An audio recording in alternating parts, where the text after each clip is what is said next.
یکی از عوامل بدبختی همین دست به استخاره بودن بعضی از ماست. آقا مثلا بهش میگن چی شد آقا، تو چرا رفتی با این شخص ازدواج کردی؟ این که همه کاراش با سحر و جادو دعاست. میگه بدبخت شدم، نمیتونم باهاش زندگی کنم، میخوام طلاق بگیرم. خب میگم چی شد تو اصلا قبول کردی این موردو؟ بچه میگه بابام یهو فهمید، رفت تو مسجد، بدو اومد گفت ازدواج کرد، استخاره کردم خوب در اومده، سری برید ازدواج کنید. به حرف بابام شد، رفتم و خودم بدبخت کردم. میگم چرا رفتی این رشته تحصیلی؟ این که به درد تو نمیخوره.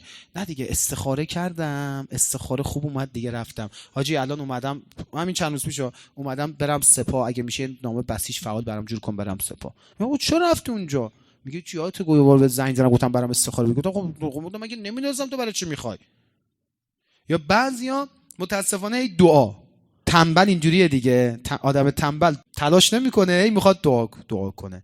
روایت در مورد اینا چی میفرماید؟ الداعی بلا عمل، کسی که دعا میکنه بدون عمل، خب کرامی بلا وتر. میگه این چی؟ میگه کسی که هی دعا میکنه ولی تلاش نداره، خدا اگه میشه نمره 20 به من عنایت بفرما، یک زن خوب برای من از آسمان ها بفرست. میگه چنین کسی ولی تلاش نمیکنه، درس نمیخونه، مثل کسی میمونه کرامی بلاوتر، یعنی تیرها رو داخل کمان قرار میده، همه چی آماده است، انجام میده، ولی موقع شلیک چیکار میکنه؟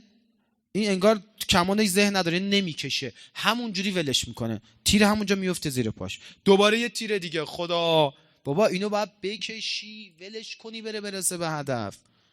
هی دعا میکنی تو رو به نتیجه نمیرسونه.